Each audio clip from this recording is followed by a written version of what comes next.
Welcome to Pennsylvania Newsmakers, and as always, thanks for watching. Well, how is our transportation money being spent? But first, what would newsmakers be like without the state budget and Kathleen Kane? All of that follows these words.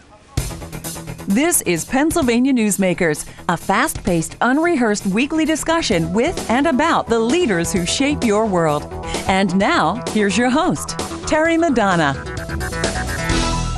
Well, all eyes in the state turned to Harrisburg this week when the governor issued his budget message, and then the following day, the Senate took up whether to remove Kathleen Kane by something called removal by address. Joining me to discuss that is Steve Esack from the Allentown Morning Call and Karen Langley from the Pittsburgh Post-Gazette. You all didn't leave your offices and didn't leave the Capitol for 2 straight days. Do I got that right? That's right. Did you stay? Did you bring a sleeping bag and have to camp out, Steve? I have a couch, but I made it home in the snow on the one day. What I meant, would you get out of there with all the news that was breaking? All right, Karen, let's get down to business. The governor gives this speech, and he had a lot of not much of the details, which the Republicans were not happy, but he laid out the case for a very large tax increase and spending. He didn't like the Republicans were aghast, I think, and literally angry over the tone. So let's first start with the tone of the speech. What was the sense of that?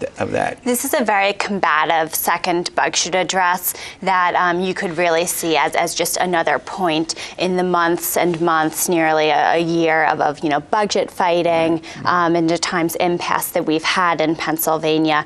Governor Wolf has been pushing to increase broad-based taxes, to increase education funding, and to pay for what he calls the structural deficit. Republicans, throughout the past year have been resistant to this and pushing for other policy proposals. He walked into the House chamber this week and was just very critical and direct of the legislators, in particular the House Republicans, at one point even telling them that if they're not going to fulfill their responsibilities, that they should find another job. Was that when, Steve, was that when they had some boos and some catcalls from the... there was a lot of boos and catcalls and that sort of thing. And it was very, as Karen said, very combative. Yeah. I thought he would go in there with more of an olive branch. Yes, kind of reaching out. Yes.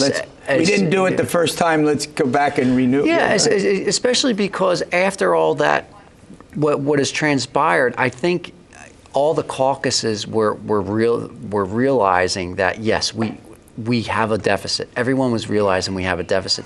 And the day before his speech, there was a pretty, calm, level-headed discussion among Republicans in the House on a severance tax. As a reporter, you have a pretty good BS meter. I didn't see that as a big issue that the governor has wanted to help fund, particularly education, right? Right. And I didn't see that as just an election year gimmick. It was a really good discussion, but then he blew it up the next day. I was shocked, Republicans came out and one of the leaders said he went from Fantasyland to Neverland, and the majority leader, Jay Corman, came out and said something to the effect, I've been 18 of these. This is the worst speech, more combative. Go ahead, finish. And Jay Corman went on to say that the Republicans and the governor may be further apart in this budget matter than they were back in June, which, just as someone reporting on all of this, is kind of a striking comment. Like we know that there has been a lot of bitter disagreement between these parties over the past year, but it really was striking to go in there and see actual, groans of discontent during the governor's speech. Yeah, and some Republicans, I watched the speech and was following it. Some Republicans were even saying, we don't even want to meet. Well, yeah, that's pretty strong. Go ahead. Well, I was just going to say, the Republicans may not have liked the words or the tone of his speech, but they were doing the same thing, but more subtly. They're walking around with stickers on their lapels that say taxpayers first. That's a good point. And to give Governor Wolf the benefit of the doubt, he got no help from the House Republicans. Yeah. All last year, it would seem like they were really, the majority of them just didn't want to do what he wanted to do. Here's the point, Karen. They had a deal. They did have a deal with the Senate Senate Republicans and the governor and the House Majority Leader Dave Reed from Indiana County. They worked out a deal called the Framework. And it was my sense that the governor was livid over the failure of the House Republicans to go along with the deal that he reached with the Senate Republicans called the Framework. We don't have to get into the numbers, but there's no doubt, correct me if I'm wrong, both sides really compromised on that. I would say so, and I think you're absolutely right. That's an important part of understanding this speech. The governor thinks that, or is urging them to still pass that, is even basing some of his numbers for this new budget proposal on assuming that they can reach success on that. Meanwhile, the Republican leaders in the House and Senate have been openly saying that that deal is dead and that they have to start all over. There's another aspect of this framework. The House Republicans will say over and over, well, the framework blew up everywhere. But if you remember, they did have a vote. There were some moderate Republicans that were going to team up with the Democrats in the House, and they were going to pull that vote. Whatever was left of that framework, they were going to vote on it. And they didn't. Okay, we have about 30 seconds. Let's go through the big picture. $33.2 billion in spending, right? Go ahead. Flesh that out a little bit. Which is the general fund, which is the state taxpayer-supported fund. The Wolf administration describes the number as being slightly smaller because they propose taking some money for pension payments out and putting it into a restricted fund. But yes, that is the big picture number. Almost $3 billion in new taxes. Do I got that right? I'll let Steve lead off for the next segment. 2.7.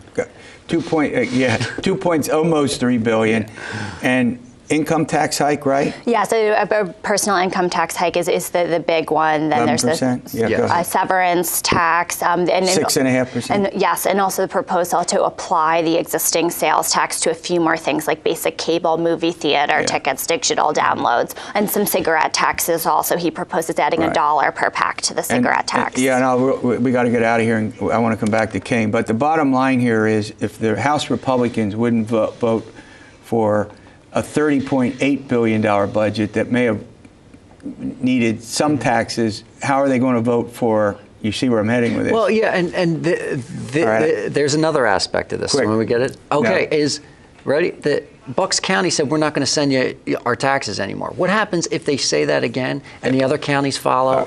All right, we got to get on. Kathleen Kane, we're long in this segment. It's important, but we'll be back in a moment. Sorry about that. This broadcast of Pennsylvania Newsmakers is presented by the Pennsylvania Chamber of Business and Industry, the statewide voice of business, and by the Pennsylvania State Education Association and Partners for Public Education, bringing the power of a great education to our schools, our students, and our communities.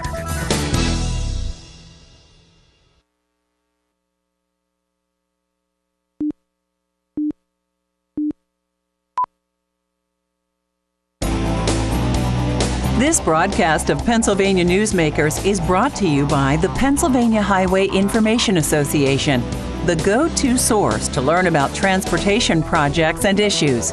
Please visit pahighwayinfo.org. And by the Pennsylvania Manufacturers Association. Business in Pennsylvania is our business. All right, Karen Langley, Pittsburgh Post-Gazette, Steve Esack, I'll get that right from the Allentown Morning Call. I just collapsed both of them. All right, you were all over this Kane story, Steve. You've written a lot about this. What happened in the Senate and why? Well, the Senate had a big, long debate, nearly 3 hours, to potentially remove Kathleen Kane under what is called just clause, this obscure provision in the Constitution, and it was based solely on whether she can run the agency with an indefinitely suspended license from the state Supreme Court. Right. The debate delved and snowballed sometimes into politics accusations, but they tamped that down, and it was very well behaved. I thought.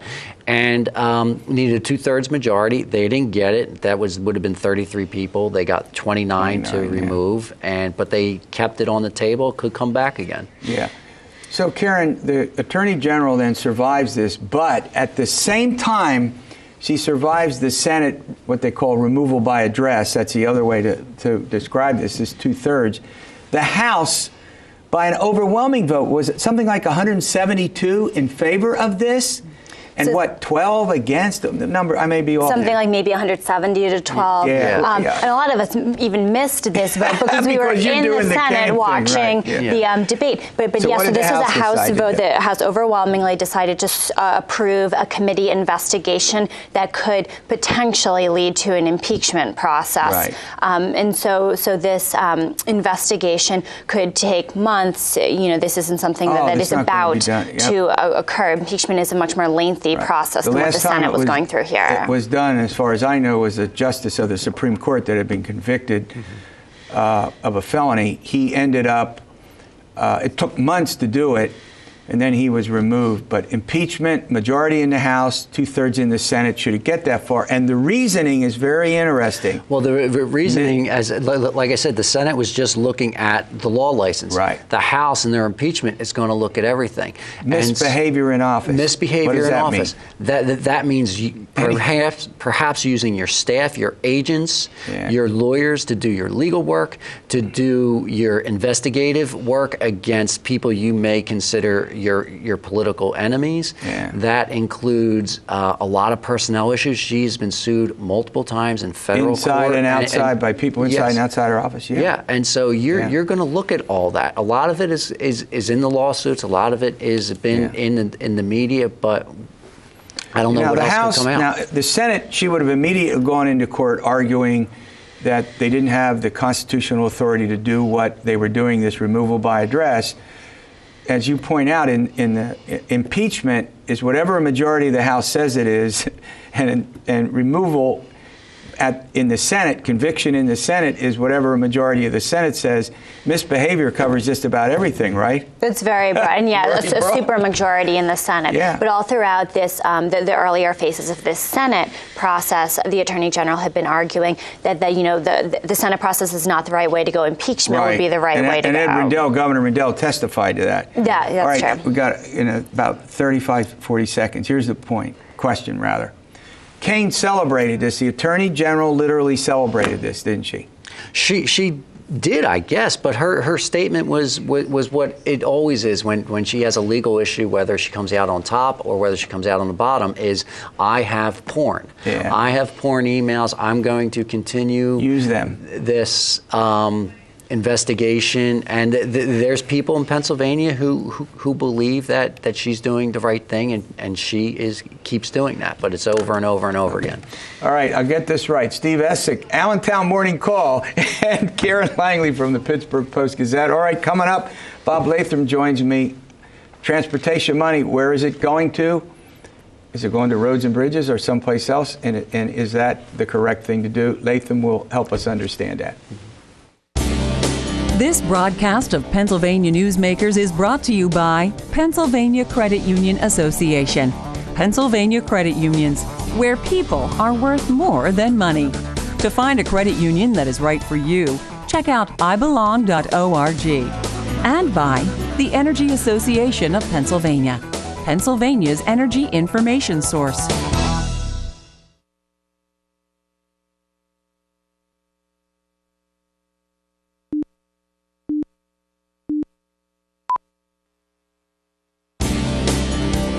This broadcast of Pennsylvania Newsmakers is presented by the Hospital and Health System Association of Pennsylvania, working towards a healthy Pennsylvania, and by the Pennsylvania Coal Alliance, representing companies involved in America's most affordable, reliable energy source. To learn more, visit pacoalalliance.com. Bob Latham is the Executive Vice President with the Associated Pennsylvania Constructors, joins me. We have Bob come in frequently and bring us updates on important roads and bridges, the construction, the financing. He's one of the experts in the state on all things transportation. All right, Bob, let's start with this. There's been recurring questions about the money that was appropriate, the money that the legislature agreed to spend on transportation, the infrastructure, roads and bridges, about the use of it by the state police. delve into that, because it's come up now on a number of occasions. Well, Terry, there were a couple hearings this week in Harrisburg, one in the Senate, and one in the House on this very issue. And of course, we've talked about it many times. We've talked about it over the years as we led up to the transportation funding bill known as Act 89. There were four things, I'll just recap a little bit, four things funded in that bill: public transit, PennDOT, multimodal. What's that? You have to explain that. What's PennDOT? No.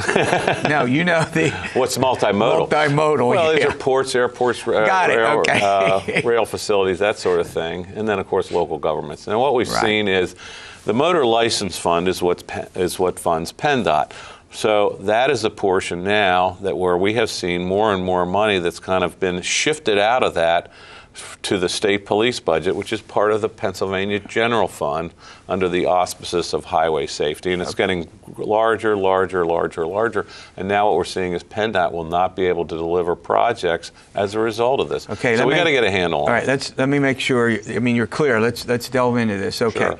PennDOT, Pennsylvania Department of Transportation, was awarded money by the legislature to fix the roads. Well, let's be even more clear.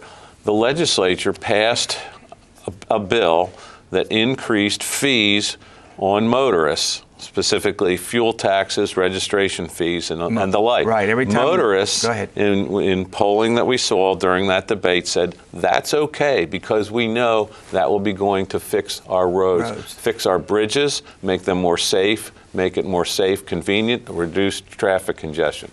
What we're seeing now is that over the past 2 years, more and more of that money that was supposed to go to those safety road improvements is now being shifted to the general fund under the auspices of the state police budget. And do I read this correctly? $755 million in the current budget? In the current budget, that is $755 million. That's equal to 13 cents of the gas tax that people are paying. Going to the state police. Is going to the state police budget. Now, again, that's part of the general fund. It could have. The motor license fund is constitutionally protected to pay for roadway construction and safety. The legislature and the prior and current administrations have interpreted that to allow them to put more and more money into the general fund. It's 2/3 of the state police budget. It's 2/3 of the state police budget. How should the state police be funded? By a direct appropriation of the legislature? By the general fund. They're part of the general fund. By the general fund. Now, I mean, I'll make no mistake. We're not sitting here saying cut the state police budget. No. What we're saying is there's been a conscious decision to reduce the amount of money that's going to highway safety, fixing bridges, and that sort of thing as a result of this. So we need to get a handle on it. It's not something that can continue. It's growing at the rate it's growing would be over more than $1 billion a year. And that will have severe impact on the ability of PennDOT to deliver projects. All right, we're going to run to a break. When we come back, I want to continue this discussion, and I want to talk a little more about the consequences and what makes it worse. And this is important considering, I mean, I didn't realize, I knew it was being done, but the degree, the amount of money that's now being transferred. And again, you're not arguing, and I don't think anybody would. It's a matter of the state police being funded. They need to be funded, and we'll be back and talk more about this in a moment. This broadcast of Pennsylvania Newsmakers is brought to you by the Pennsylvania Medical Society. Inspired physicians committed to the good health of Pennsylvanians and the advancement of the practice of medicine. And by the Pennsylvania Healthcare Association, advancing quality, improving lives.